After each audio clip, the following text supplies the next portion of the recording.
Welcome to the Sandersonian Institute of Cosmere Studies, where there's always another secret.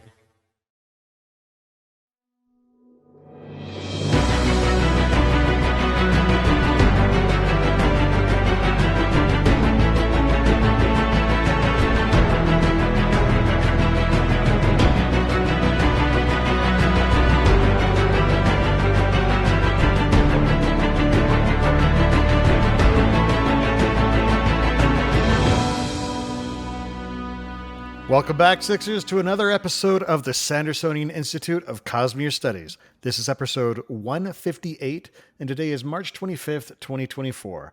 I'm Bill, and I'm joined, as always, by my unforeseen co-hosts, Amy and Jordan. Welcome. Hello. Unforeseen. Now, before we get started, we do want to remind listeners that the Sandersonian Institute of Cosmere Studies is not a spoiler-free podcast. That means if there's something in the Cosmere that you haven't read and you're worried about hearing spoilers, you might want to go read those first, then come back and join in our discussion. Obviously, a different discussion than this one because Brandon writes big books. So if there's something... Anyway. And he writes often, too. As most of you probably know by now, Brandon did drop a bomb on us again. He dropped the news of a new secret project during the launch video for his leatherbound Words of Radiance crowdfunding campaign. And true to form, he's released some preview chapters, which we'll be discussing tonight. For those of you who were here for our originally planned Words of Radiance discussion, that has been put off until our next episode. I figured this was, we all figured that this was probably best because we want to get on top of these ASAP. For those of you who listen to the podcast recordings or watch videos on YouTube, we'd like to remind you that it's possible for listeners to interact with us live via chat as we record each episode at www.youtube.com/Cosmere Studies. We record episodes every other Monday night, starting at 7:30 p.m. Pacific Time, 10:30 p.m. Eastern, so please join us and take an active part in the discussion. The Sandersonian Institute of Cosmere Studies is made possible by the support of our listeners and patrons. The show will, of course, continue to be free, but if you want to help us out, you can head over to patreon.com/Cosmere Studies. Even pledging $1 or $2 per episode really helps us out as we work to improve the show. Patrons get immediate access to our Discord channel where you can talk about the show and the Cosmere with other listeners, some great folks over there. It's a great community with a lot of great discussions, and you'll also get early access to bonus episodes, exclusive access to other bonus content, and other good stuff. How's it going, folks? It's good. Brandon's now just seems to be in the habit of ninja dropping books on us like every 6 months. So I'm not complaining. Life's good. I mean, not upset. Just guys, I got in a fender bender last week, and I'm dealing with it now. I'm sorry. Just we were both backing up. I stopped. She didn't crunch. So that's fun. At least the car's mostly cosmetic. The car's definitely drivable. It's just irritating. Yeah, not fun to have to deal with. And they've admitted full liability. Yeah, anyway, I won't talk about it on the specifics about that aspect of it. My favorite was we had a really crappy car that I drove, and then my next sister drove, and then my next sister drove, and it was not a good car when I was driving it. Third sister was really hoping it would, die. Second sister got in a wreck, but she got in a wreck just light enough where the car was still perfectly drivable, but now even worse. And sister number 3 was just sitting there like, she can't even wreck a car properly. Oh, man. Well, good times. All right. Well, let's move into our announcement segment. Jordan, let's go. How is our push to full monetization going? So we have, we're just waiting for approval. When that happens, we are going to be able to have super chats and emotes. Oh, we've hit that. Yeah, that's the one that we're hitting. That we hit. And so that's the super chats, the emotes, the super thanks. That's all with that. Oh, okay, memberships. Okay. Sorry. So that's the one that the ad is the next category. That's the one we really want. Unfortunately, we can't see the progress on it anymore because we're sitting in that entire thing is taken over by you're waiting to be approved. And I'm just imagining, some really nice, calm robot voice. And But the big thing is actually we're gonna have emotes. I'm trying to figure out what type of emotes we have. We've had suggestions in chat. Maybe we try and make like emotion spren. Oh, we've got to do fire because that's Well, I was and thinking stick. Ardent Greg. Oh, Ardent Greg would be fun. But what does that even look like Or as an just emote? the words Ardent Greg. I don't know. Yeah, I mean, I don't know how many we'll have. It's been a while since I've had to deal with this, but so if you have ideas, we are looking That's for true. feedback. That could be. So let us know. The other thing, we've actually had a nice big surge of followers. One of the big pushes is to 1,000 followers, and we got 16 new people this past 2 weeks. Thank you very much. So if you haven't yet, please help us get there to 1,000. Cool.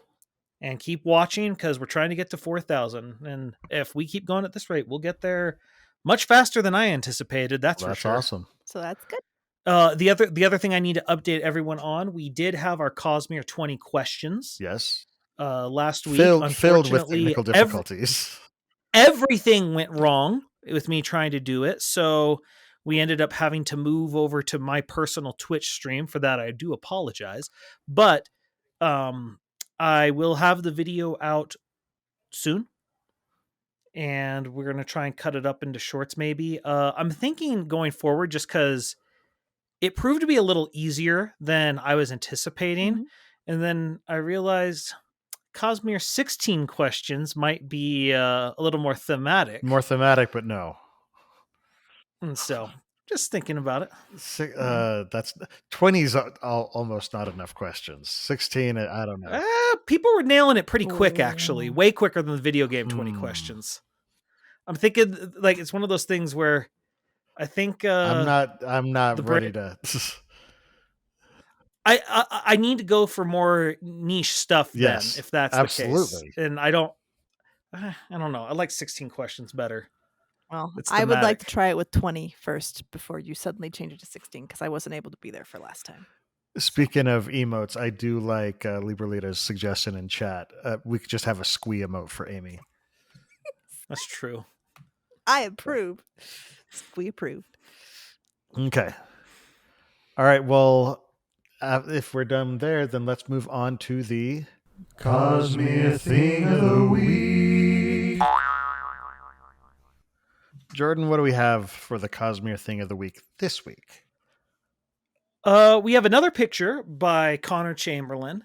He, I didn't know this. Apparently, he is from New Zealand, and he did his rendition of Patji. He did this a few years ago. So this is the same guy who did the wave version of. He likes to experiment with a lot of different styles that we featured for the story of Fleet. Yes, and found. So I was just looking like, oh, you know what, we're covering this. I wonder if someone's done art of Patji, found this, and then found out it was the same guy. And I'm like, son of a gun. There you go. That's pretty. No, but this is really good. And he said he took inspiration just from living in New Zealand, which makes a lot of sense because Brandon is sort of pulling from the more oceanic traditions with this world. Yeah, it's sort of the Pacific Islands, absolutely. Yeah. I don't know, I particularly just like seeing Sack and Cokerly just sitting around. No, his work with light in this image is just gorgeous.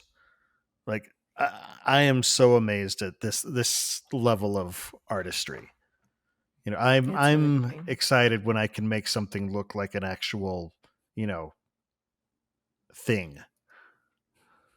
Well, and especially knowing he also did Fleet because it's so different. Yeah, Dysgraphic Programmer in the chat says New Zealand has every fantasy terrain, and this is absolutely true. Peter Jackson taught this to the world about 20 years ago. Fantasy terrain.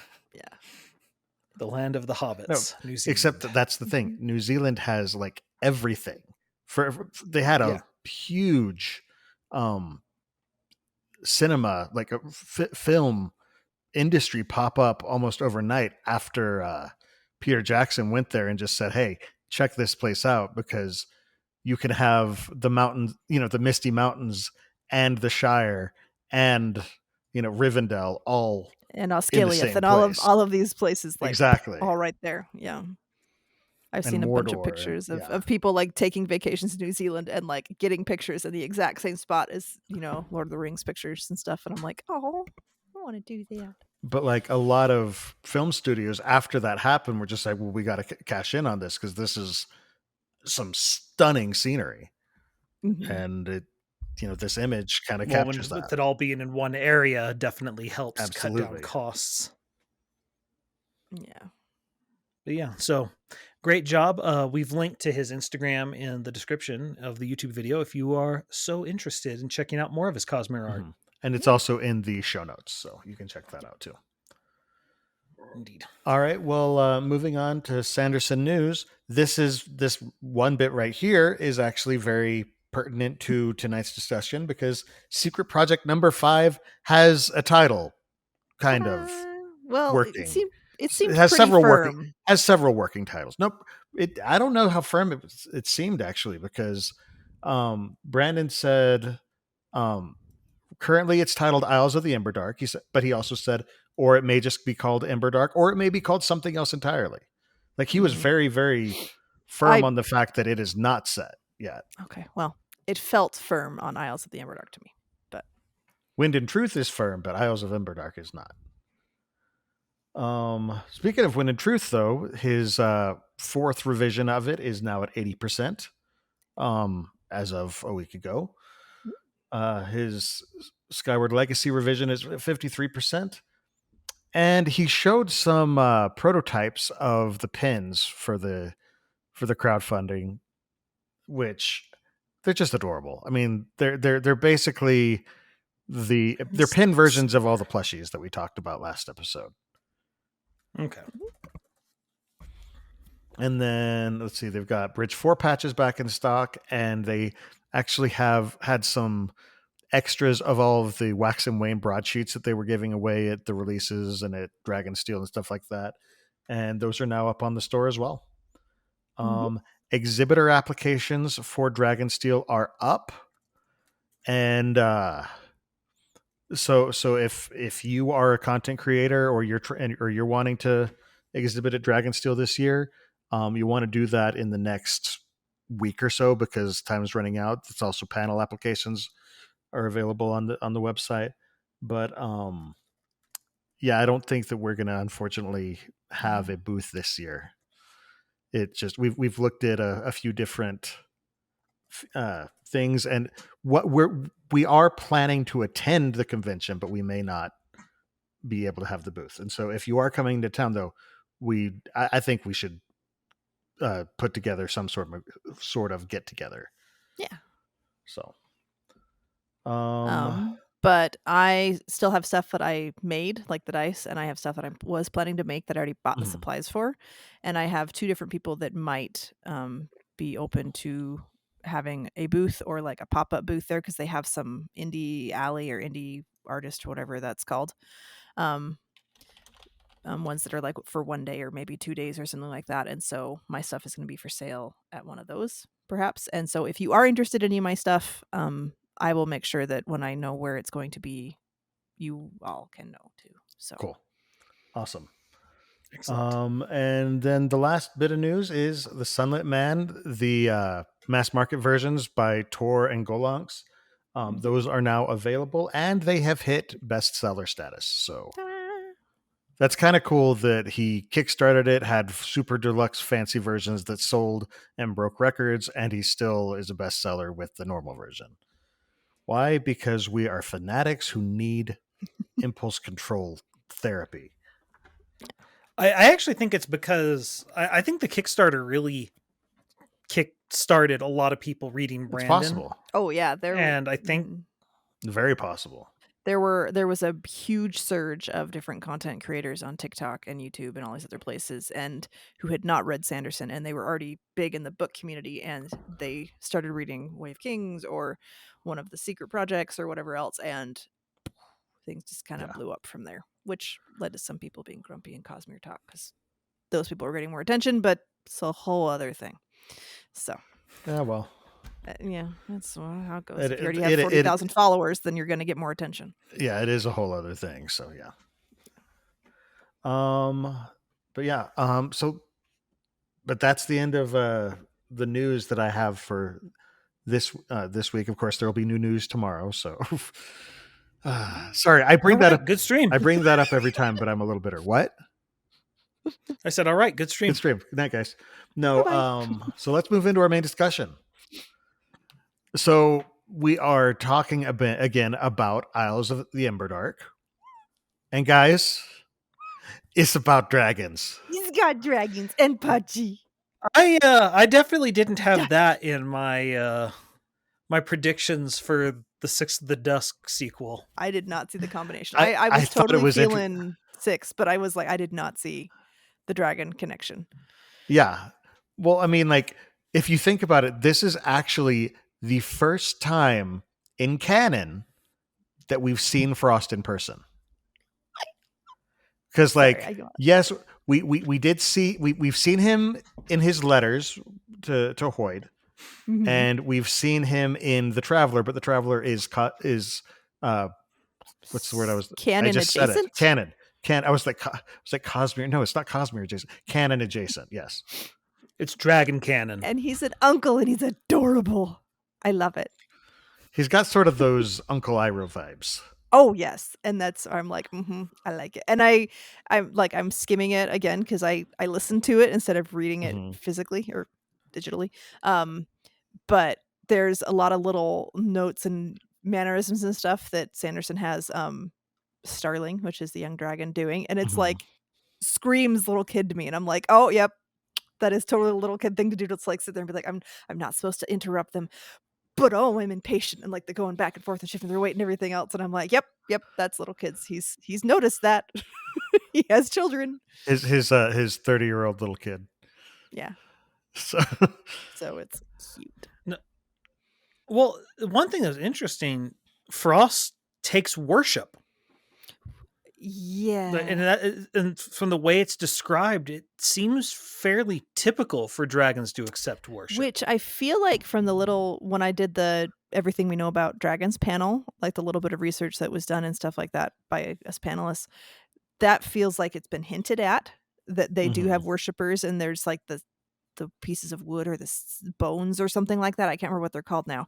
That's how people can communicate with Dragonsteel? them. Yeah. No, it's not Dragonsteel. It's something else. And I'm Wraithbone? maybe that. It might be that. And like, I think there was some kind of hint or a scene or something like that where I think it's Hoyd is like harassing Frost with it and like holding it and talking to him through that or something. But yeah, it was just one of those things that I was like, that's interesting. I mean, we've worshipped far lesser beings than dragons. It's not dragon. So it's not that shocking. It's just one of those things I hadn't really considered. Mhm. Well, and religion within the Cosmere is a very different sort of thing anyway. Just Yeah. because like each of their quote deities is a former mortal. We don't, aside And for so- Adonalsium, which we don't know what's going on with that. But and the dragons, because they and were the always god dragons. beyond. Yeah, and there's always little other details that are different. But No, it's a very, very Sazed style approach. I feel, like there's all these different types of worship. It's really interesting. yeah. Yeah. And so and it's not, I don't get the impression he exalts himself as a god, but he's taking prayers. So Yeah, I think it's kind of there's that's something what I gotta there. do. Well, it so. seems almost in that aspect kind of Light Song-esque. The one Yeah. who sees himself as not necessarily seeing himself as a deity, but because there are these people who rely on him, he's like, well, I'm going to step up and at least do my duty. Yeah, I'm gonna go through the motions that It's I like, need without going into the greater theological implications, these people need my help, and I'm going to help them. However they have chosen to entreat my help, I'm going to help. Yeah.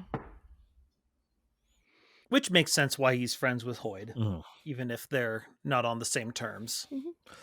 Yeah, I am looking forward to earlier, like Liar of Partenell era stuff, because I want to see their early friendship. Because we've seen their friendship after thousands and thousands of years. Mm-hmm. But I want to see them meeting and becoming friends and all that stuff. I do still want to leave like some parts or like some little hints or in Oh, of jokes or whatever course. between them left out, because a lot of times when media has tried to explain every single one, it's lost its charm. We need a noodle incident. We need noodle incidents. They're important. Yes. Look, let's be real. Brandon released Mistborn Secret History, and we thought this was going to answer what was like how Kelsier could survive with the spike, and instead he answered a completely different thing. We got none of the answers we thought we wanted, and got 9 more questions. So knowing Brandon, he'll answer one question and it won't solve anything. Yeah, he'll ask a different question and then answer it, and be like, "Look, I'm giving you answers." It's just like, but not to the questions we posed. Now I have more questions. My number of questions versus answer has not gotten better. My net question to answer ratio has not improved. Keeps getting worse. So Adventure Prime Fire in the chat said that it's the Tamukek, is the bone phone. And that's what I was like, that's right, that's what it is. The telebone. Yeah, telebone. So yes, thank you. I like this graphic pointing out that if you have a seon, you technically have a cell phone. I do like it. I'm so not on the ball with the other puns, but good job, guys. Good job. Show me where he's wrong, Bill. Show me where he's wrong. Especially with the spelling. Here. Right here is where he's wrong. Doesn't compute. No data there. 2 out of 3 votes. He is correct. To our audio listeners, I was pointing to my heart. No. Another thing that was interesting, it makes perfect sense. It's just not something I think about. Is as he's talking to Starling and explaining that you live 30 years in a human form, the dragon net form they call it. He's like, he calls it, it's Adonalsium's wisdom, and you pause and you think, you're like, right, because these are creatures that predate the shattering. These are Adonalsium's creations. Yeah. And that's not really something we've dealt with so far. I was going to say, so what do we think about, so I wasn't really clear though. So for 30 years, they live in a human form. Yes. And then they become, as Starling calls it, a real dragon, even though they are a real dragon the whole time. They've been a dragon, but they just couldn't become. But I wasn't sure. At that point, do they have a period of time where they are only in dragon form? That was not clarified. I wasn't sure if I understood what was happening properly. I don't think it is. I think they can go back and forth. Yeah, and is the impression I got. Yeah, because I was kind of leaning towards what Jordan said, or yeah, it's not clear. It's kind of just left as after 30 years you can turn into a dragon, like the scaly form, and then the thing this is something Brandon's always good at. The logistics of, if you have a palace as a dragon, you need to have an area that is designed for you in human form, for your human servants, and things are scaled to that, but you also need things that are scaled to dragon size. And like the landing outside is dragon sized or whatever it was. Well, it reminds me of have you ever seen like the villages where a bunch of little people will like move in the same area, so everything is the same, like everything's built shorter. And because it's nice and convenient for them, because finally they can be somewhere where everything isn't oversized and sized to everyone else. And so it was something that I saw it once in a documentary as they were explaining. It's like, it's kind of nice to just, be able to sit and things are just at your level. Yeah, because it would feel kind of demeaning to have to climb up onto chairs or have stools everywhere. Well, and by the same token, people who are like 7 feet tall, nothing is scaled for them. And like that was something that I remember as a kid. I found out all the NBA teams have their own private plane, and I was sort of like, I don't know. It seems, as a little kid, it seems wasteful. And my mom's like, Jordan, the smallest person on the team, 6 feet tall. Them going on a regular plane, they wouldn't fit. It'd be like, I get a row. Each player gets a row to stretch out their legs that way, or Yeah, Whatever. instead they get the team plane where it's sized for giants. Yeah. And they're not all cramped. It's like, oh, that does make sense, actually. And it's one of those things you take for granted that, society by its very definition is going to size things towards the average. And because you got to reach the maximum number of people. But for the people who are on the far ends of that bell curve, things are kind of weird. And so now take that to the extreme of someone who's at two different points of the bell curve. Yeah. Normal and size of a building. Yeah, very different scale of sizes. No, Scale. it's interesting. Like in other works of fantasy, I've seen things like that where it's not necessarily you have to have it an area for the human and the dragon forms, but it's just areas where humans and dragons coexist. And so there are areas that are just sort of designed around that concept. And so. Yeah, it's one of those logistic things that I didn't think about, but as soon as Brandon puts it in the story, it's the surprising but inevitable, oh yeah, it would have to be like that. Mm-hmm. Because otherwise you have to have two palaces, and that's kind of ridiculous. Or have two sections of the palace or whatever. No, I'm already intrigued by I just blinked on it. Starling. I'm already intrigued by her as a character. She seems like she'll be interesting. Well, something I find interesting there is she's named after a bird. Whereas her uncle's just named Frost, and she's apparently quite unique for a dragon. Well, and apparently the albinism is a bad omen. Dragon naming conventions are already interesting. Like there's no pattern to them, it seems like, because we have Starling and Frost and Corvellium Avast and Zysis. So I think, especially with Frost, that's more of a nickname or kind of how he's chosen to go by. Because I don't remember if there's an exact quote, but I feel like there was a line where it's something saying, or maybe it was during the live stream where he was saying that dragons have nicknames and things like that, because but what I'm saying is we just based on what we know, we don't really have anything that we can draw. They're very all over the place. Yeah, it would make sense that there would be some sort of draconic language, and especially with Zysis's name, because like Zysis wasn't even his full name. It was let me find it. Zysis Refliel. Which makes me kind of feel it's a little bit more comparable to Corvellium Avast, Right. Which he came up again.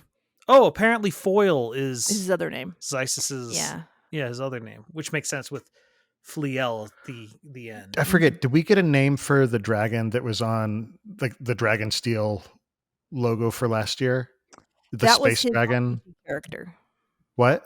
It was an RPG character or something to that effect. It's not a Cosmere character. Right, but it's still a Brandon Sanderson dragon. I'm just wondering if we I feel like he gave a name and I just can't remember. Yeah, I do not remember the exact name of it. It was Doug. Also, just so you know, I didn't know this before, but as I'm looking for this dragon's name, something popped up. Do y'all know what Brandon's middle name is? No.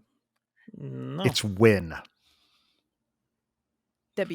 Win is his middle name. It's Winn. But yeah, so Win is winning. It's a natural state. Oh boy. It's just I'm sure it's a family. There's no way he hasn't made that joke after winning. Oh gosh, yes. Winning's my middle name. No, it's not. It's Win. Singular. Present. Okay, so back to the story though. I do like the relationship between Frost and Starling. Why can I not remember? I remember Star because they call her Star, but I keep wanting to go to Starlet, and I'm like, that's not that. That's like I wanted to do Starlink or something like that. Like I wanted to make it slightly different more than just. I know it was weird. Like I was like, I must have heard that wrong. So that's why I was glad I was able to read it and be like, okay, that is the correct way of saying the name, and that's how it's spelled. So, but yeah, it's like the bird. So the birds that I had always chased out of my mom's yard because I hated them. oh, they swarm. It's They're amazing.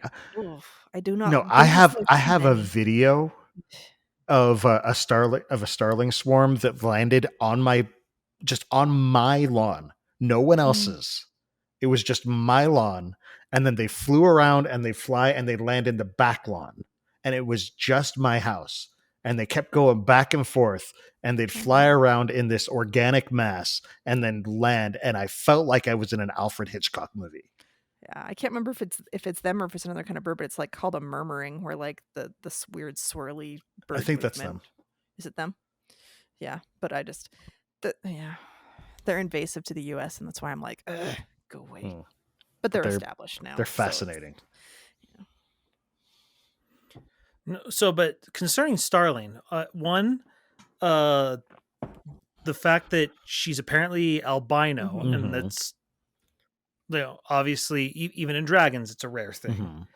And the fact that just like something, we don't know something happened to her parents. Yeah, because they're not there. Because we have that line, she knew some, unlike her uncle, saw her albinism as a flaw, a sign of misfortune, proven by what happened to her parents. So were her parents albino too? I'm guessing. Yes. Well, no, because he said there's only like 3 albinos that he's known of. And so if is he one of them? Plus one. I mean, it would make sense, but okay, well, the fact that she says proven by what happened to her parents makes me think that they were both the same. It still makes me think that maybe just one of them was, but I don't know for sure. So we'll just have to wait and see, because we don't know. That's all we know is what Jordan read. So no, the other thing is just the fact that Frost is sitting there and is teaching her, see the positive in everything type of thing, which is a common thing with a lot of Brandon's characters. He really likes optimistic characters, and it's more heartwarming for the characters, because I mean, morally gray characters are fun, but it's not as much Brandon's thing. So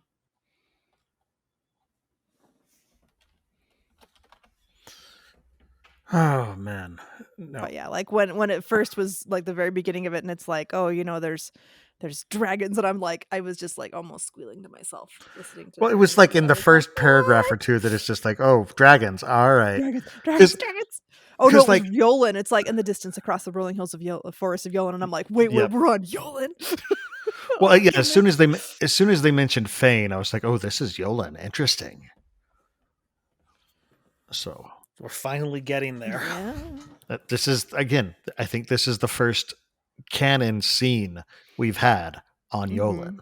And so this is the part I couldn't keep straight. Is the book mostly on Dusk's world? And then all the flashbacks are... I think it's going to be mostly in the cognitive realm. Okay, so it's mostly on the ship, but it's... Yeah. Dusk's world, I think, is flashbacks. Okay. This is where I was confused. I was like, wait, which one is the flashback? Yeah, because, and which one isn't? Because Brandon mentioned that there was a part that he had already written and did readings on, and he included that as a flashback in this book, and that's the Six of the Dusk stuff, sequel. Yeah. So what was how many years was it? Was it 57? 57. And so yeah, so we have our prologue, then we jump forward 57 years, and sometime between 57 years later was still the flashback, wasn't it? We don't know relative. I think it's relative to her. Where does it say 57? To her next chapter, at the top of chapter of the prologue. Oh, the top of the prologue. Of the prologue. It says prologue. It says 57 years ago. Oh. That's right. On the Arcana. And so sometime between. Oh yeah, it does. Okay. Well, I guess not between. Yeah. Who knows? So that means that she would be 87 when the book happens. Which I think she says she's something in her 80s. Yeah. Yeah. in the chapter 11 portion. That's another thing that's weird. This is the first time he's ever, at least that I know of, that he's given us, it's like, here's prologue, chapter 3, and chapter 11. And you're just like, this feels all over the place. Which means it's the flashback chapters that we're getting. Yeah. So there's going to be stuff happening in between. Which is going to be on the ship, probably. But no, I'm finding just that by itself is kind of interesting. I just want to, I can't wait to see what's in between. It's like, okay, why couldn't you show, like, why didn't you do the normal where it was like prologue 1, 2, 3, is what he normally does, stuff like that. But for this, not this one. This one, he had other plans. Yeah. But no. But yes, young Starling is adorable. Oh, she's so cute. Well, also the fact that figure out how to dress up as her, but I'm like, I'm not 8 though, so that makes it harder for me. Right. Well, and the fact that she is she's 30 years old, but it's again the like concept of the slow maturation, and she seems to have the mindset and personality of an 8-year-old as well. Mm-hmm. Makes me think of Grogu from The Mandalorian, just a lot slower growing. And so, no, Frost is a good uncle. He's such a good uncle. Everything I've seen of Frost so far, I really like him. Okay, so let's jump forward, back, around, up to let's jump to Dusk. Sixth of the Dusk sequel section. Yes, and this is so now I can't remember. I can't remember. Had both of y'all already read or listened to this?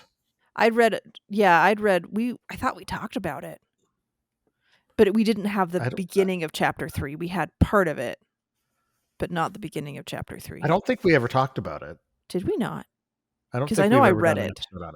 Yeah, but I have a hard time remembering what all we have and haven't talked about. But Jordan, had you read it before?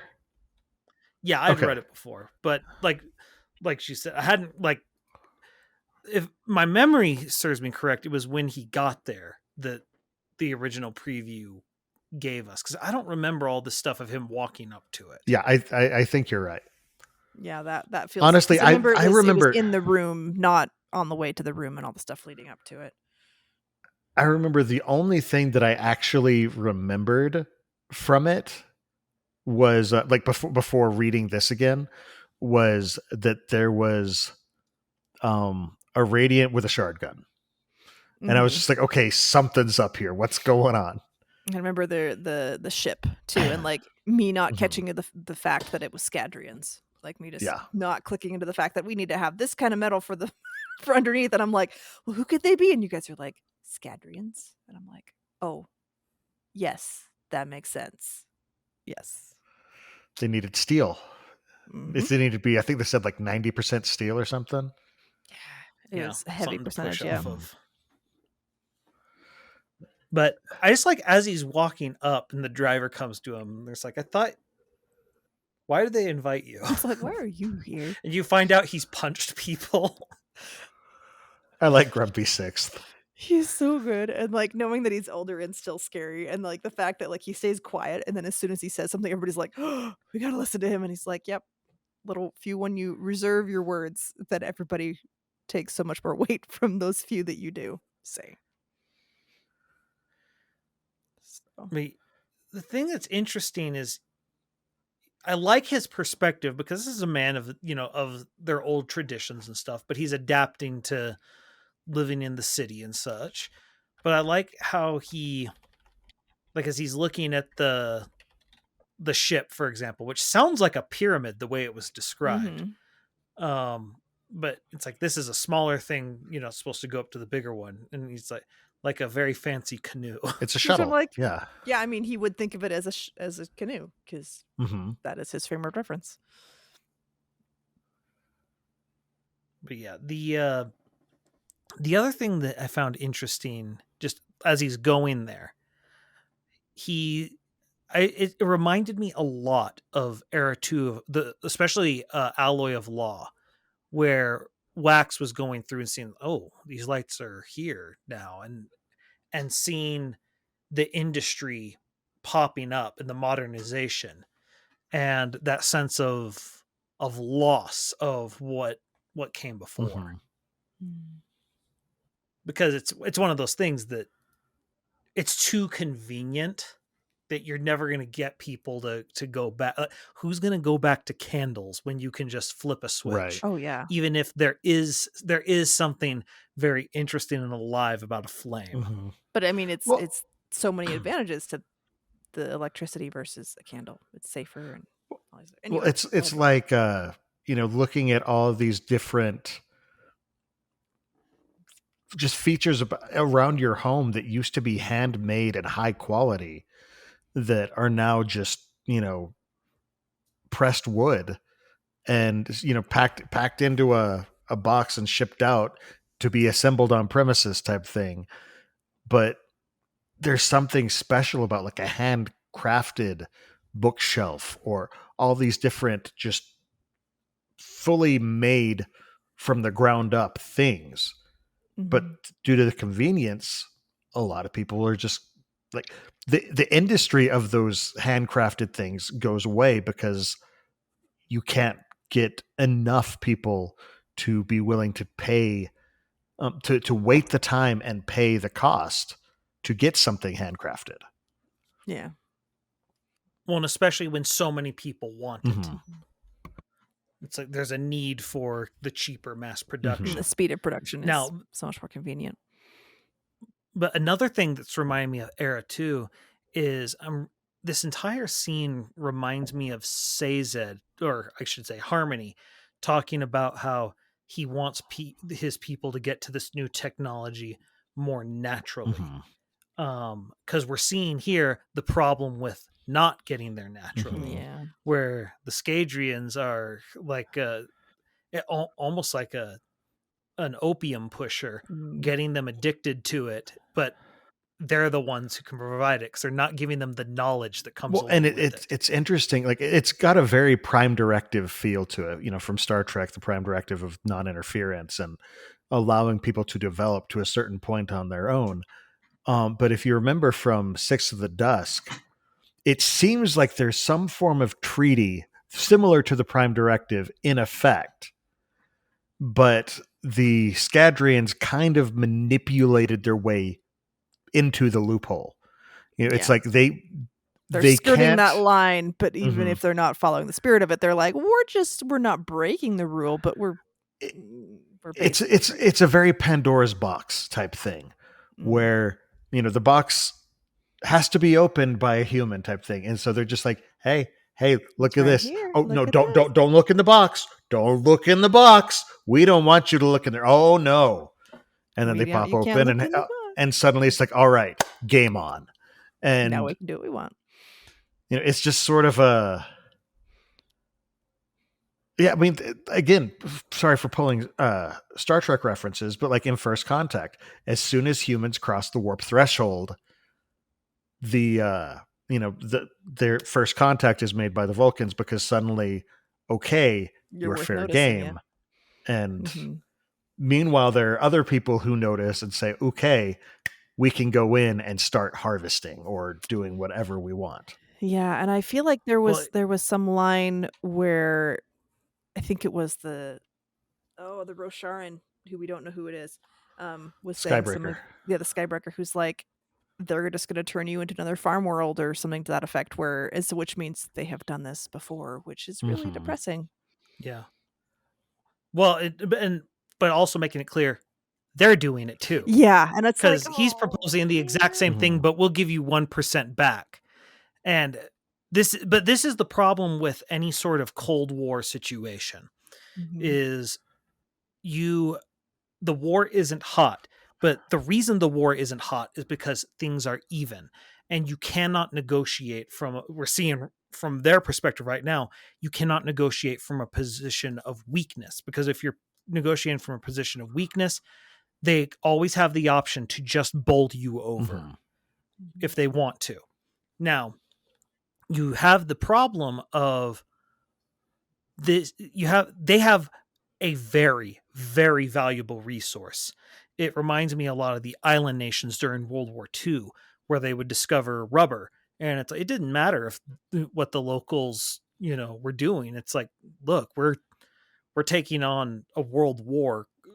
We need rubber. Yeah, give it to us, Tires don't make themselves. And if we don't do it, and this is the real problem, if we don't do it, they will. Yeah. And so the line I think Vathi uses, it was something to the effect of like, stuck between the waves and the rocks. And it's just like, it sucks because you're negotiating for position of weakness, but it's just what would happen. And that's why I love about this writing from Brandon is this is so, despite being, futuristic magic astronauts coming down, talking to people with magical birds, and then astronaut armor Skybreaker descending from the sky like he's freaking Superman with a gun that appears out of nowhere. Despite all this fantastic stuff, it is so real because it is exactly as it is here. This is how these things go. And as long as the other, like, that's the thing that people like, preserves and environmental and cultural concerns, things like that, people don't get. That's a first world privilege. You have the fortune to worry about these things, because the people just trying to make sure they don't get bowled over, this is just what's going to happen. Yeah. So the line is caught between the ocean wave and the breaking stone. I found it. So yeah, I loved that line. Such a good line. It's different from, like, we use rock in a hard place a lot is kind of the thing, but it's for them, they're an island nation. And so it makes sense that they would use the water and the rock. So, well, and we see a lot of that in this chapter because the Rosharan talks about this is the only gem you have to negotiate with.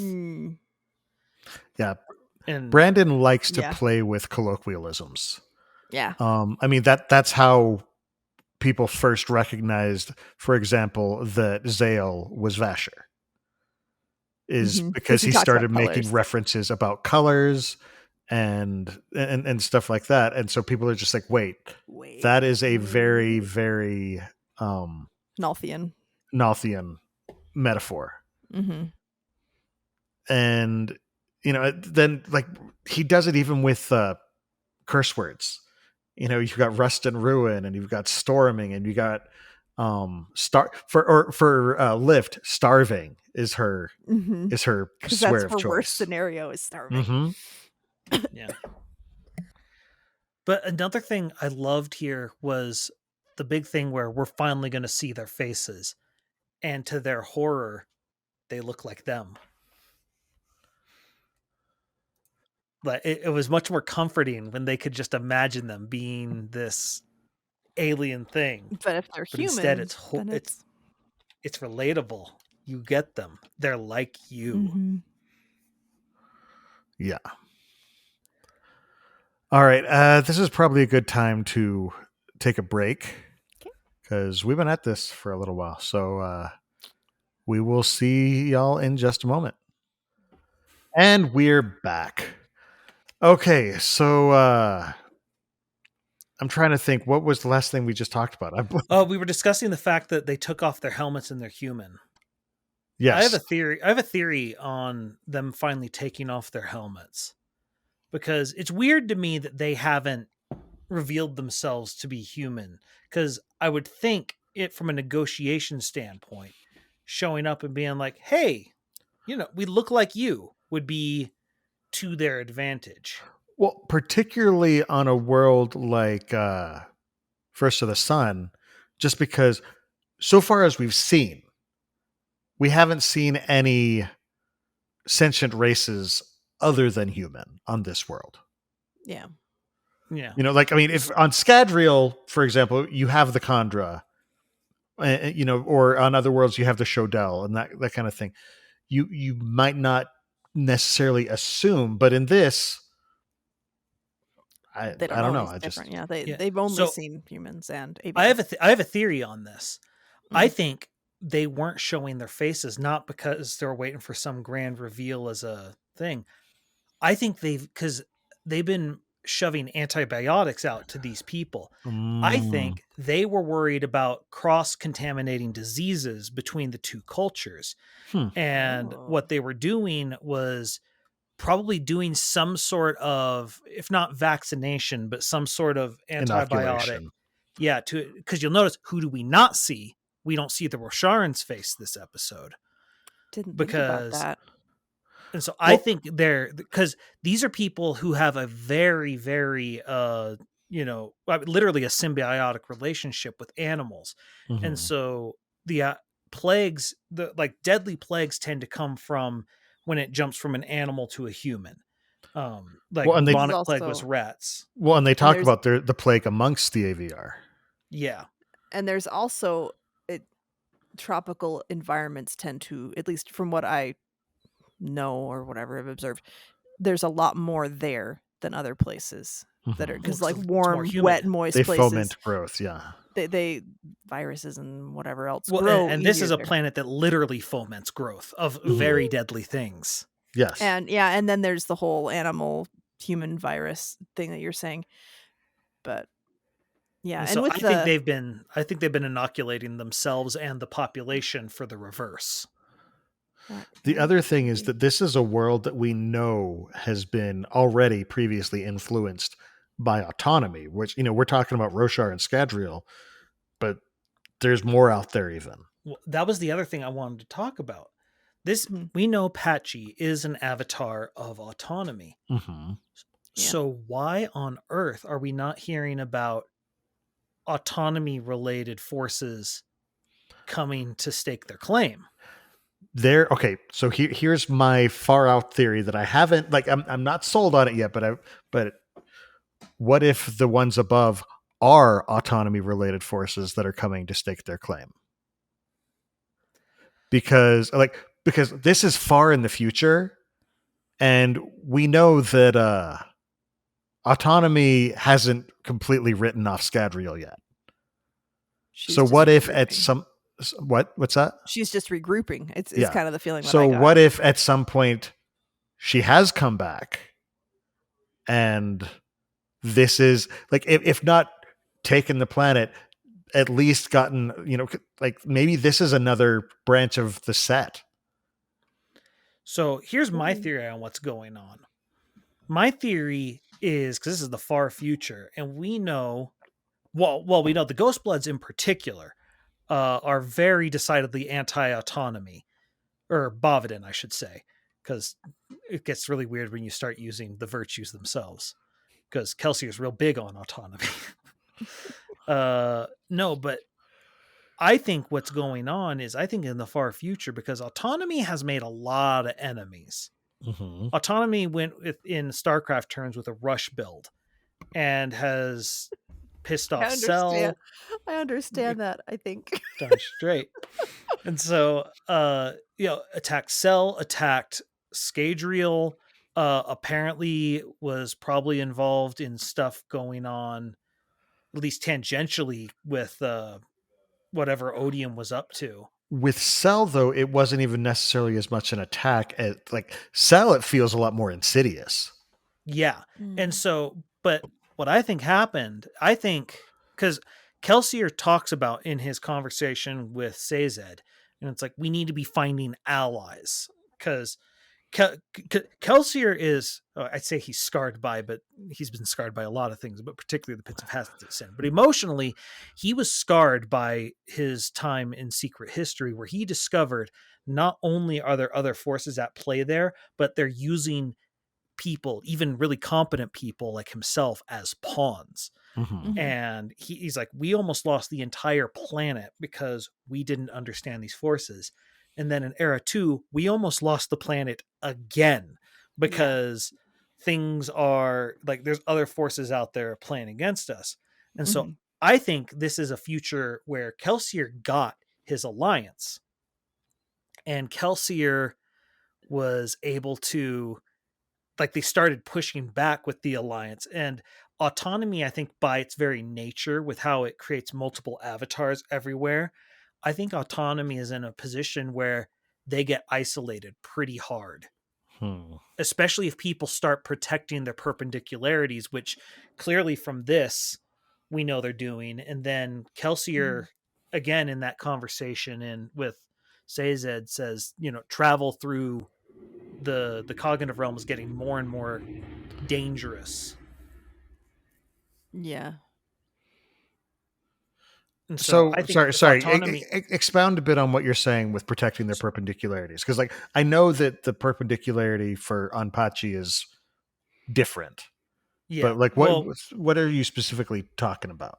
Well, so because the perpendicularities they're huge weak points, right? Because it's a They're gateway gateways. into your own backyard, and so I believe the Rosharan talks about that. It's like, is there a pool on this planet That seems like water, but isn't quite water. Isn't quite where it collects, and SICS is suddenly like crap. Stone face, don't let him see. Well, because that's what the AVR pool is. Yeah, and so and then we learn in the next chapter that we see about how if you have a perpendicularity, your planet is highly valuable because suddenly you can travel through Shadesmar and get places. Right.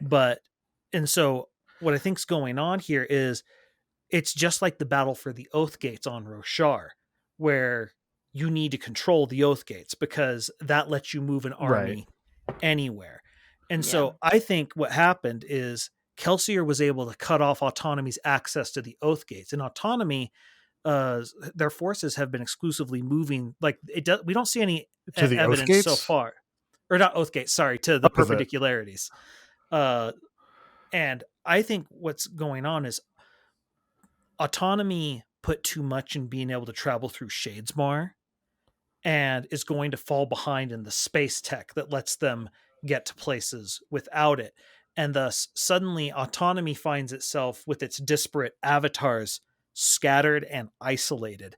And the Scadrians, they aren't friends with Autonomy forces, and neither are the Rosharans. And I think Autonomy, with its early aggression, has politically isolated itself in a way where its different avatars are sort of getting picked off one by one. I'm not sure. I don't know that I agree with you on this one. It's just one of those. I think we're going to see Autonomy's backstabbing, biting it in the back. See, there was a better sentence there. Coming back to fight it. I think Autonomy is still in I don't think Autonomy has overplayed her hand just yet. Just because Autonomy has been planting seeds for millennia. In a very and I bring it up. Dune is the big thing right now. In a very Bene Gesserit way, where they have actually been planting seeds of various religions, pointing to them that they can later come in and actually take advantage of. Yeah. And so I think there's a lot more at play here. I mean, like you say, Scadrians aren't fans of Autonomy. There are some Scadrians who were fans of Autonomy and I think still are. So I think that there may still be hidden sects of the set or, and aspects of that still on Scadrial that over time will continue to grow. Yeah. And for me, I think that is going to be going in a different direction narratively. I'm not sure. I'm not sure about that. I think we're going to see that stuff more. I think we're going to see a lot more of that in Cell, and especially now that we now know we're getting the Elantris books. I think Scadrial is going to start heading more towards the drama between Sazed's growing bipolarity and internal problems between the southern and northern Scadrians. I'm just very interested to see what exactly it is that has led Scadrial to become so aggressive, because in all of the future era stuff we've seen, Scadrial is incredibly aggressive. We saw it in the Sunlit Man. We've seen it here. Like, they're the ones who are going out and just saying, okay, we got to do this. This is ours. Like, they're being very, very aggressive in their expansion. It's efforts. Still a possibility that something happened to them, that Autonomy maybe did get a second chance or third chance and did hit them pretty hard, and so they're just lashing out. We don't know. Well, so what I too think many it is, possibilities that way. compare Scadrian powers to Rosharan powers, and there's not much of a comparison. The shard plate by itself, I mean, this guy showed up 7 feet tall in armor that he apparently flew through space by himself. Now, I think part of the reason it's so bulky is I think he has a bunch of supplies in there, because they talked about how you see hoses coming out of it and Air that it's tanks or whatever airtight. else, yeah. Yeah, well, and who knows how much stormlight he has to bring as well. Yeah, that's true. I do like the theory that this is a listener of some, or a Parshendi of some kind. There was a comment, and it's the deep voice had an unnatural timbre to it, not an accent, not like someone from a backwater isle, but still an uncanny air. And like this is Okay, so the rhythm. So I'm sitting there going, I think that was in the back of my head as for why I was like, I think it might be a listener, but I don't know for sure, because that stood out to me too, that it could be a listener. Yeah, so I that was an adventurer prime fire with that theory. Yeah, I liked so it. But so they can just fly around on their own power, not have to build anything. So the Scadrian war machine requires a lot more fuel, whereas the Rosharan one requires a lot more oaths, which that means their soldiers are more elite, more shock trooper types, but you're limited only by the number of spren, which, that is a considerable problem. We do see that's an issue with the Windrunners, for example. And I mean, the Scadrians would have to have Allomancers or Feruchemists of some sort to kind of power a lot of things, even if they're just in the background doing it, but they'd still have to have that supply. Or just a lot of harmonium devices. Yeah, I guess that's true, but or a lot of really cold people who are sick. Yeah, well, but that's the other thing that I found interesting, just as we were discussing this. One of the things that Kelsier talked about in his talk with Cesar, he talked about how he wants to, he expressed his frustration with them having power tied to bloodlines, and how this inherently creates an elitist class, which is something that bugs him. And he talks about how he wants to use things like the medallions and hemalurgy to, as he puts it, democratize the powers. And that's the one thing that strikes me as interesting about this faction here of Scadrians, is they're clearly not trying to democratize anything. They're trying to monopolize. And it makes me think that whatever's going on with Scadrial, either this is something different from Kelsier's thing, or maybe the Ghost Bloods that Kelsier tried to create tend to start following more the Marae's path. Got out of hand. Because I don't see Kelsier being okay with this type of behavior. Well, no, but he's also been very Scadrial first. That's very true as well. So it's very possible that it's they are all for equality with the Scadrians, but if they need to stomp on the little guy over on that planet, they'll stomp on the little guy over that planet to get the resources that they want and or need, or feel like they need. And so I don't see Kelsier, even with that, I see Kelsier doing more of a 1 in 100 style deal the Rosharans were offering. Because depending on how desperate they are. If they are desperate enough, I can see him saying, no, we just need to stomp and take it quick. But this seems like it is also a more drawn out thing that they kept trying to coax them really gently into it. So I don't know. I'm struggling to pinpoint what this is. So I'm probably just gonna.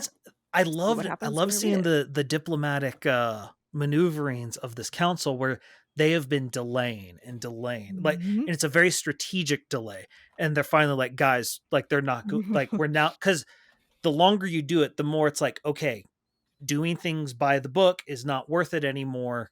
We can just stomp them out. We can come and stomp. But now they're getting the one thing they've never had before, a third party. It's the same thing that Elend was able to do in Well of Ascension, where when it was just the Venture, army outside, it's a problem. But when suddenly Jastes comes with the Koloss and Set comes with his army, now it's a negotiation. Yep. And so now they're going to be able to play both sides. they're both trying to play hardball, but there's another path they can now go with. In board games, they call it king making, where there's a person who there's no way they're going to win, but they can manipulate the game and just be like, I'm not going to win, but I can also make it so that you don't. Yep, I will take you down with me. Sometimes the most fun. There have been, in speaking of random board games, there have been times that Josh and another friend have been so busy trying to beat each other that I just swooped in and won randomly. And then they're like, "What? How did?" And I'm like, "You guys were so busy trying to stomp on each other that you weren't stomping on me, so I just won there." Yeah. Anyway, I did find it interesting with Dusk seeing the different corpse. He's seeing Vathi's corpse instead of his own, and she's also wearing a one above us, a Scadrian uniform. So I'm wondering if that's going to kind of push them towards saying we can't go with them or what. But she is older too, so I don't know. Well, but that's the thing that's interesting is SAC is starting to show, because back when he was on Patji, all death is surrounding you everywhere. So SAC was only showing near-term threats because that's all that matters. Yeah. But now that SAC is older and they're facing more long-term threats, SAC is looking further into the future with this whatever this power is that's somehow similar to Electrum or Adium, some sort of future sight. I love that it's a black bird, that it's essentially like a crow or a raven. I love that. But the other thing that's interesting just about that, we see Vathi's corpse, and like you said, it has a uniform similar to the ones above, but it's older. And it's sort of this idea, I think, because we don't see what's in its hand, and that's what is the important thing. And that's he's trying to read it, so that'll obviously be in a different chapter, but I think it's a long-term threat. That's the other thing is SAC isn't only evolving to show long-term threats. SAC showed Vathi's death. Not just not Sixth or Dusk's, but Vathi's death. So that's also a very different thing than he's ever done. That's what throws him off. Yeah. Well, it's always interesting when something has been so consistent over so much time. When something different happens, it's terrifying. Well, especially with him in his one-word answers, which she's like, you could do more. And then he just said, "Corpse, yours." And that's where it cuts, and it's like, oh no. I mean, it's the kind of thing where certain things, it's almost that uncanny valley, or just something that you're expecting, and it deviates just a little bit. Like if you're sitting there, and you may not even notice it, but you've got a grandfather clock in your home. And one day the bell chimes 13 times. And you're just like, why? Why? What happened? What's going on? Something's off. No, I am very impressed with this scene and just how how they have been able to politically maneuver themselves for years at this point without making the agreement. But this is part of the problem, is you can only do this for so long. Yeah. And the fact that the Scadrians are really pushing now makes me think that the reason they were willing to wait before was for reasons known only to them. Maybe they were the only ones who had found this place. Yeah, but now Roshar's involved. Yeah, and they now knew Roshar's knocking on the door.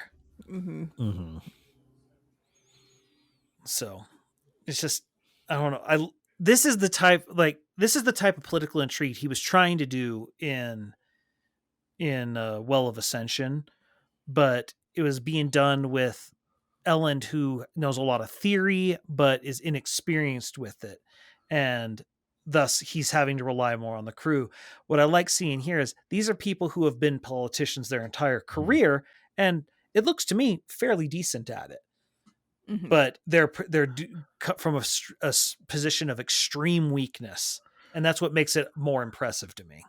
Not Yeah, not but only they Well didn't of seem to Ascension, hold the on. same. I mean, even in Elantris, this is some of the political Yeah. maneuvering he was playing with Sereni and her group of friends, and it's just, but either lack of experience or the presence of a traitor or all sorts of stuff, it messes with the game. Mm-hmm. But yeah, it's, I don't know. This is the part that's got me really intrigued as far as like the story hook part of it. Mhm. Oh yeah. And so this is the part I'm looking forward to the most. Not that I'm not looking forward to the Firefly and Shadesmar, but Space dragons, Space Yeah. dragon. inner space dragons, mental space dragons. but Like yeah, outer space in the cognitive realm is kind of what it is. yeah. That okay. The fact that the unexplored areas are Uh-huh. called the Emberdark. Like I want it. Why? Why is it called the Emberdark? Because I think I feel like he said that there's like spots of light out there still or something, and so there's still, that's why there's embers in the dark. So I don't know. That's very possible. I like that. Yeah, it's not bad. But well, and just because we know, because the cognitive realm is dangerous, because Mhm. we see, you know, it, for as horrible as the cognitive Shadesmar is, you know, on Roshar, it actually kind of works because everything, you know, it's all these beads, but you get to Scadrial and it's suddenly mist and you have to be riding a corpse to get around the way Hoyd was. If Kelsier hadn't been a spirit, he would have, you know, fallen through the mists. And it's very difficult. And we still don't know what Cell looks like on the other side, but we know apparently it's not good. Yeah, well, Cell, it almost seems like it's just a constant energy storm. Yeah, and Yeah, so I then know you they've had you time to get fix it. to the unexplored areas of the cognitive realm, and it's like you don't know what you're going into. Yep. And it's not like, you know, we talk about sailors in the age of exploration and the pioneers and stuff, but it's one thing to like, okay, we're going to be on the seas, we don't know what weather hit us, we're going to land, we don't know what animals there are. The cognitive You're up realm there. is like, it's like rolling on the random mutation table in D&D. It's just suddenly like, I don't know what's going to be out there. We might suddenly be flying through, you know, a place that's made entirely out of tin cans for all we know. Or a Or giant biologics marshmallow man might originating. come from around a building. Indeed. You It's a just don't know. problem. You got to look into those things. No. Okay. So there is something I do want to talk about. Adventurer Prime Fire in chat has brought it up, and it's just like, so Nazraloff is has made an appearance. He is a shade. And it makes me And sad. apparently he died dressed for a fancy party. Yeah. He seems okay with it, Amy. with I know, but it's still. Well, but the thing is, he's Threnodite. So Yeah. becoming know. a shade when you die is like, it's unlike Kelsier, who Right. they had to go through some steps. This is his natural state of being. But at once he least the dies. different, like, but he's still cognizant and aware of everything and is still himself compared to being a murder machine. So murder ghost, I don't. So here's the thing, because this feels like the seeds were planted in Shadows for Silence, because her grandmother was not like, exactly. all previously shades were just sort of became these mindless things. Mhm. But there was definitely a bit of her still there. There was still a spark of her. Well, 'Cause and she was protective and remember what intact. Nosh says in Secret History when Kelsier shows up. He's like, Mhm. there are rites that are supposed to be performed. This is unnatural. Mhm. So apparently there's some sort of religious or technological or spiritual something Or you all can of do it, to yeah. do this. But what I'm saying is, like, so sometime between Shadows for Silence and this point, they have developed A something. method. Well, I mean, and we They're- see in Sunlit Man that there's shades. There's the core. Their shades behave a little differently. Yeah, it's the spiritual sourdough. I'd forgotten about that. But yes. Oh, Still one of the best titles. oh man. And so but I just love that he died in a very fancy suit and With big Not- sideburns. With sideburns Yes. too. It's very reminiscent, though, of a lot of, ghost lore. It's like the way you die is the way that you are stuck. Yeah. In the TV show Ghosts, it shows up. It's in the Harry Potter books. Just the classic. The way you die is how your ghost will be represented forever and ever. Yeah, and like I've even heard of characters being like, "Well, I always dress nice because I don't want to die and look like whatever else." So I'm like, that's well, I fair. mean, like in Ghosts, one of the characters died with his pants off, and so he just doesn't have pants. Oh no, it's terrible. Poor guy. Unfortunate. But so Starling apparently has been exiled, and she's locked in human shape. And she's locked in human form again. Or something. So I don't know what she did to piss off the other dragons, but apparently she did something.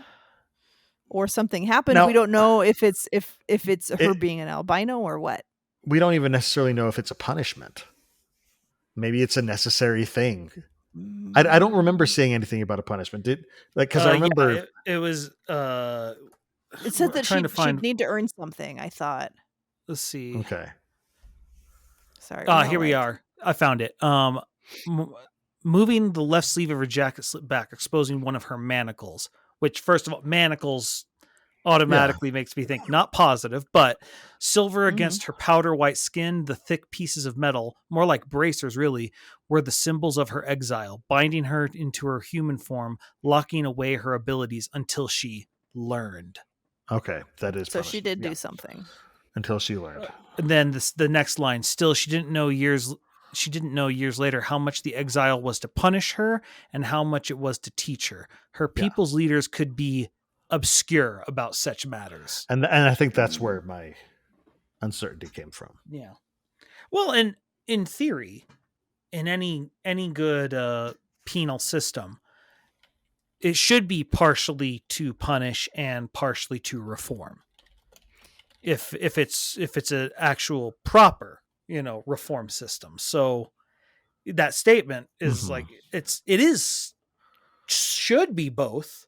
Now, how much it leans in that direction will change culture to culture, crime to crime, and that gets into a whole different can of sociological worms. But so on some level, it's supposed to be both, and she's not sure which. Yeah, and like and here she is saying like she's been trapped for 12 years since she stretched her wings and taken the sky near their power shards. She would not let that break her. She would not let them win. So I almost wonder if there's something rotten going on that she exposed or she noticed or she commented, or that's, I don't know, total speculation. But that's kind of the leaning that I'm seeing with those lines there.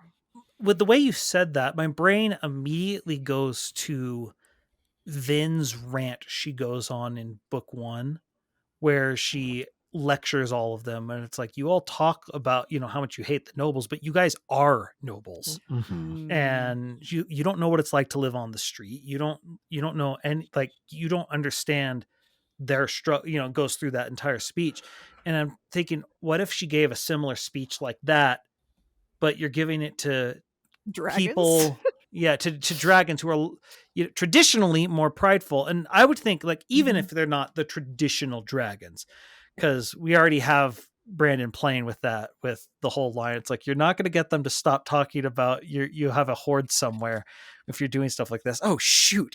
Dang it. Didn't want to do that. But I would think with a lot of age would come some level of arrogance, at least aloofness. And feeling very stuck in your ways and like, well, it's worked for this long and this is comfortable, so why would I look at a different perspective? Yeah, and so I just think, like, what if you give the Vin speech, but to a much less introspective crowd? Yeah. So I mean, anyway. Similarly to Tinsoon to the first generation.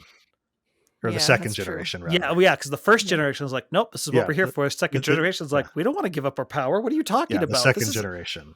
I know we say we're in a death cult, but I don't want to be in a death cult. Do it. Yeah. It's all fun and games until you actually have to be in the death cult. No, until they start. It's all fun and games until people start passing around Kool-Aid. Yep. sad thing is I really like Kool-Aid. And whoever's about to write the comment about it being Flavor Aid, stop. We all know no one cares. Oh man. But no, this is just, I'm very intrigued to see what she's doing.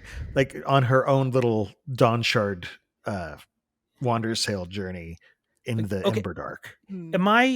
Am I the only one who got Firefly vibes from this? No, I totally got it, but I couldn't place it right away. And then like seeing your notes, I was like, oh yes, that's right. It totally feels like Firefly because there's all these kooky little. You got the quirks with all ragtag crew. Yeah, the ragtag crew, and like a But ship that isn't a little all more that ragtag amazing. than usual. Yeah, because we have people from what was the new planet we learned about? Oh goodness, I don't. This is Which the part that one? I wish I'd reread better. Well, so obviously we have the mechanics planet, right? Yeah, I would look at the mechanic is the one who's calling her LT. Oh, trying to find what that was. Let's see. I know where to find it. Here he is. Dahatrian Aethers. Is that the same place that I think that is the Aether planet. Is that where was that the same one where Twin Soul was from? Yes, I believe so. Let me look that I up. believe I don't know that it was mentioned where he's from. Was it? I'm looking. But anyway. Yes, he once lived on Dahatri. Yeah. So Datri is actually Datri. what they're saying there. One ticket to Datri, Adultil's homeworld. So I think it's Datri and Datri Inn is. Brandon was saying Dahatri, but I don't know. No, I feel like I'd seen him say it. I feel like I've seen him mention it in some WOB somewhere. Oh man, see, I'm so bad with the wobs. It says on the Copper Mind he's from Dahatri. Mm-hmm. Okay, well there we go. There's but it's been a while since I read Lost Metal. Yeah, I combined Twin Soul and Lost Metal into one thing that does exist. But there's I love that we just because we have the whole thing where it's Rosharan anti-grav tech, Dahatri and Aethers for providing thrust and engine power, and Escadrian composite metal hull. Like I love mismatched technology. So all it needs was an awakened metal mind. Which right there is a combination already. Yeah. Oh man. Like, that's AI basically. Do you guys want Terminators? This is how you get Terminators. Well, I love the name of the ship, the Dynamic, which when it's all these mismatching parts, it's how a mother compliments her kid that's a little off. It's like they're dynamic. They're building Skydrill net. It's eclectic. We have eclectic taste. You just like all the mishmash, whatever. Yeah. But I do love that, you miss your family. She gets her the ticket to Dahatri, and then Nas just comes back in. It's like, yeah, you're not helping the dragon stereotypes. You're playing right into the stereotypes. Oh shoot, I am playing into the stereotypes. Did that. Way to set back dragon kind. But I wasn't expecting the bird person. I know that totally Zeetsy. Yeah. The bird. That's because I listened to it, and so I forgot how they spelled it. And it was just like what a weird concept. Feathers instead of hair. Well, but they're not. They don't have. Do they have beaks or no? No. They're just. But I'm still going to call them bird person for that. Yeah, reason. They're like feathered people. Is kind of humans, is what it seems like. Yeah. Which I do like that he specifically clarified. It's like they're not descended from birds. It's a group of humans that were separated and evolved their own feathers instead of hair. Yeah. Okay. This is going to be a weird thing to say. The way he described it, I'm now imagining the Tooth Fairy from Rise of the Guardians. Oh, a little bit. That's actually kind of how I pictured it. But with less feathers, because this one's mostly bald head. Although it didn't, I can't remember. Didn't it have its crest raise up or something? Yeah, it had a crest of yellow and white feathers on the very top. Tiny feathers along his arms, almost invisible against his dark skin. So it seems almost just like some random bits of feathers, but not everywhere. And the crest goes up, as a bird's would. Yeah. Well, and he's sitting there spying on the sleepless. Mm-hmm. Their doctor, right? Yeah, Chrysalis. Which I totally called it. I was like, wait. It's going to be a sleepless. It's going to be it. I know it. Yeah. Because like my other thought was maybe it's the doctor from Tress. But I was like, I don't know. I don't think it's going to be him again. But then it was a sleepless. So. To be fair, again, this is the second time, though, we've had a non-human impersonating a human as the doctor, which again makes sense because they have to have an impressive knowledge of human anatomy in order to pull off what they're doing. Oh, yeah. Well, and I like this whole thing where he has this, I guess it wouldn't be racism. I guess it's speciesism versus the Xenophobia. sleep. Yeah, xenophobia. That's the better word. Yeah. But more literal than when we say it on our planet. No, literal xenophobia, though. Yeah, but and for obvious reasons, because when someone destroys your planet, you tend to get a little bit of that stuck in your craw. And she's like, "No, come on, listen to yourself. It's not very nice to say. It's like, you shouldn't trust him anyway." Grumble, grumble, grumble, and goes away. And he's like, "Well, she was spying on me." It's like, yeah, they have some privacy issues sometimes, which makes perfect sense when you are someone who can decentralize. Like, I don't know, I just think of the ability to be not, I guess it's not omnipresent, but semi-omnipresent. Multi-present? Yeah, it's definitely multi-present. You can be in two places at once. You would start to have those weird lines of, where it is and is not appropriate to have things. Mm-hmm. Yeah. And so, I don't know, that's this of all the races Brandon has created, the sleepless I find the most interesting because they are, which is a weird thing to say in a universe where the Kandra exist, the most alien thing he has come up with. Oh, yeah. Where it's a swarm, where it's a multi. Yeah. Well, he took the idea of a multicellular organism and took it to its most logical extension. A multi-organismular life form. Yeah. Where it's this hive mind thing. Uh-huh. But it is an individual thing, but it can control its parts. Yeah.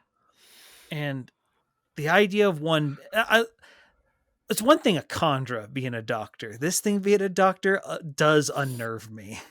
Yeah. I don't want this thing performing surgery on me because all those creepy crawlies. I don't know, because the Kandras are the ones who are asking if they can keep parts of you. Yes, Sleepless that's the politeness. See, he understands privacy. Not what I want cutting into me. I do. Because what if he just, doesn't put something back? He'll never notice. He always asks first. He understands the doctor-patient / client relationship. Yes, but what happens the first time he doesn't ask? He wouldn't do that. We can trust Ulam. Oh my gosh. Look, all I know is I have never drank alcohol, and I think I could get a good, price for my liver. Okay. Thanks a lot, traitor to humanity. Not traitor to humanity. I'm getting someone else a liver here. Come on. Oh goodness, you can actually your liver can regrow as long as you leave part of it.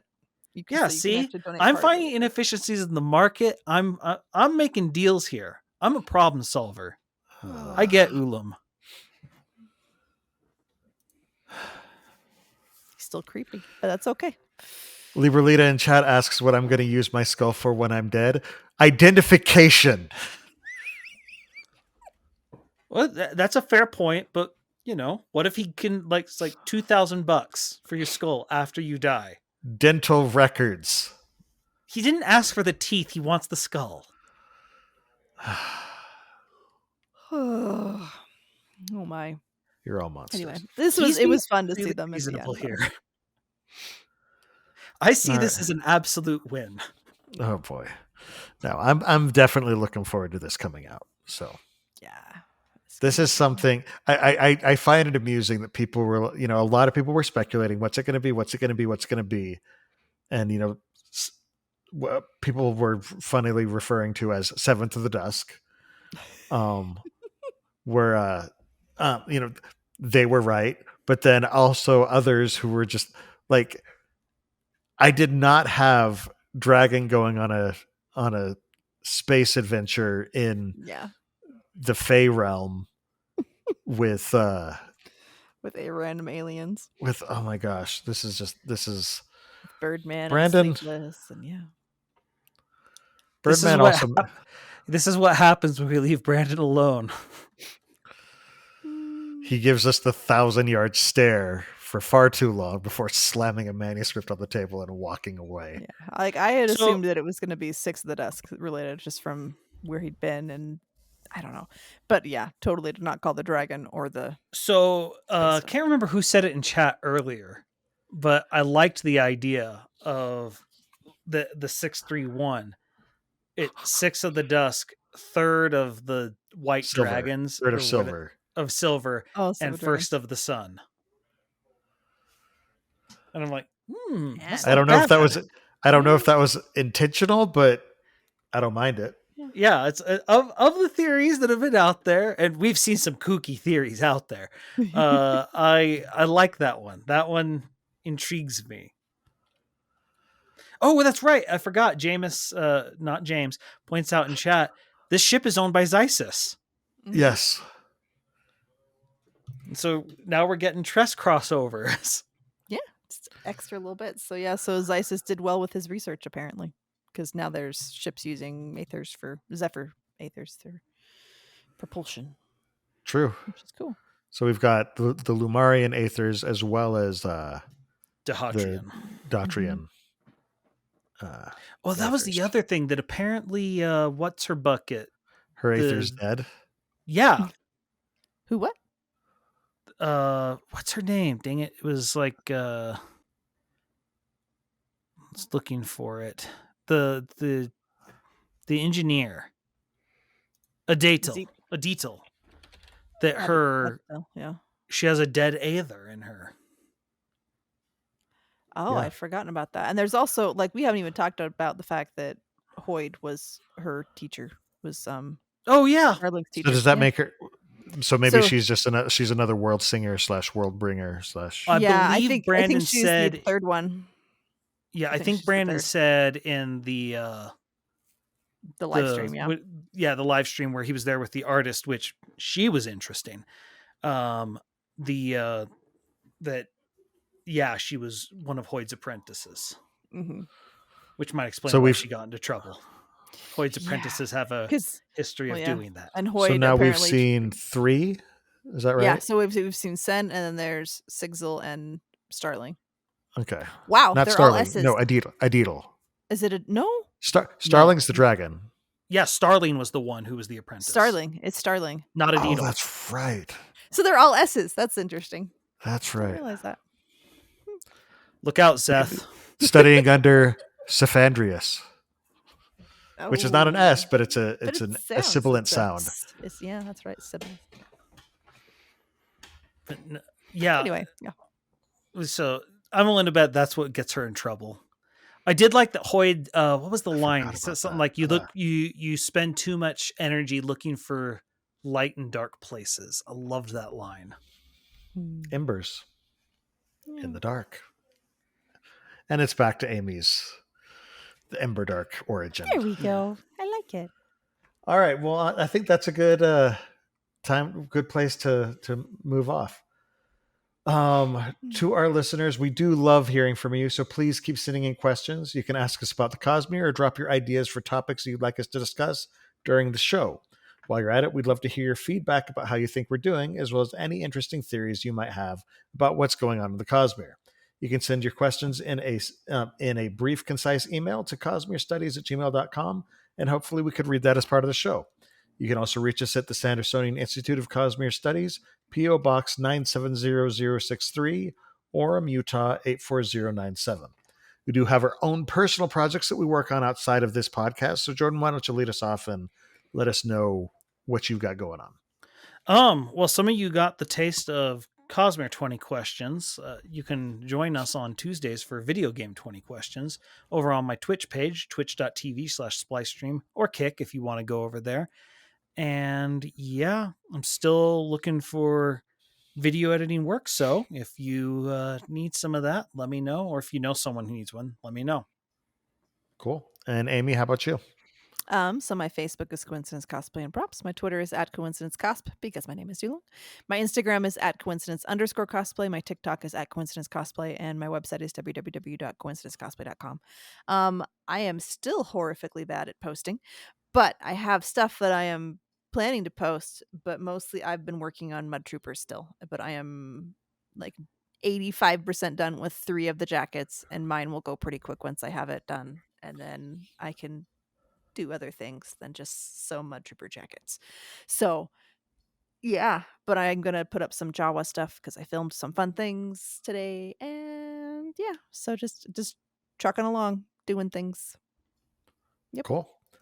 And then I've got another podcast. My friend Dylan and I talk about board games. It's called The Innkeeper's Table, and we put up new episodes every other Friday. Our most recent episode, we did a game spotlight on an awesome game that I picked up. It's called Dune War for Arrakis. It's actually designed by the same people who did War of the Ring, which is a big war game based on Lord of the Rings. And this is a big war game based on Dune, where one side is playing as the Harkonnens, the other side is playing as the Atreides, and basically trying to beat each other up in the desert and take control of Arrakis. It's epic. The shortest video for the instructions that I've seen is actually like 30 to 40 minutes long. So yeah, it's definitely huge. For those of you who want to support the Sandersonian Institute of Cosmere Studies, but you can't become patrons just yet, we'd love it if you'd just let your friends know about the show. Don't forget to subscribe to the podcast and to like and subscribe over on youtube.com/Cosmere Studies. And if you want to toss us a good review wherever you listen to us, that would be amazing. A comment on the video would be great. We'd love to engage with you and talk to you after the fact as well. And also you can head over to store.streamelements.com/Cosmere Studies to buy merch. I want to cut in real quick. We actually have been getting some comments on some older videos recently. Some people are working through the backlog, it seems. And Love to it. those people, you won't hear this because you're clearly going through the backlog. But when you get there, thank you. Y'all are amazing. All right. Well, final thoughts on this conglomeration of chapters, I guess, is what we have so far. It can be summed up as so yeah, that's mine right there. Yeah. I'm very interested to find out who the captain is, because this is the second time Brandon has brought a captain in without telling us who they are. I have a feeling it's Crow. I've heard that theory a lot, especially because it is. Well, actually, I hadn't even thought, because it is Zysis's ship. Yeah, it's Zysis's ship, so this would be a reformed Crow. Oh, I didn't even think about that. Yeah, because like the only other, because other than that, the only link we have is just they call the name the captain. But we don't have a name yet. Who knows? But the fact that it's Zysis's ship is a very big point in that in favor of that. Well, and the whole point was Isis was going to try and cure her, so she could, in theory, with her Aether that she's bonded, could live. Yeah, we'll see. The other thing, if you haven't yet, I highly recommend you go see the video where he was responding to questions from it. We got to meet the artist. I forget her name. I feel bad for it. Oh yeah. But she has a very unique approach where she builds models first before she gets to drawing, and it's quite impressive. She does quite the diorama, which I never thought Cosmere diorama would be a thing, but here we are. Well, and it was I think a very interesting. Like drawing trees was really hard for her, like keeping them as organic as they needed to be. And so she's like, well, and this way I have a tree to I can see it being a way I have a tree to reference that looks good as a tree, so that she can have that compared to being like, I'm just trying to draw a tree, especially since that was something that she said she struggled with in when she was learning to draw. So, well, cool. Yeah. All right. Well, yeah, just I'm very excited to see how this book turns out. Well, in addition to the live episodes of the show that stream on youtube.com/Cosmere Studies every 2 weeks on Monday nights at 7:30 p.m. Pacific Time, 10:30 p.m. Eastern, listeners can find our videos on YouTube or audio versions of the podcast on Apple Podcasts, Spotify, and just about any other service that carries podcasts by searching for Cosmere Studies. You can also follow us on Twitter, Instagram, TikTok, and Facebook under the profile at Cosmere Studies. For our next episode, we are going to be having the discussion that was originally planned for tonight by continuing our Stormlight reread with Words of Radiance. So make sure to join us when we stream it live in 2 weeks on Monday, April 8th, 2024 at 7:30 p.m. Pacific Time, 10:30 p.m. Eastern at www.youtube.com/Cosmere Studies. Until then, on behalf of Amy, Jordan, and myself, thanks for listening, and remember, there's always another secret.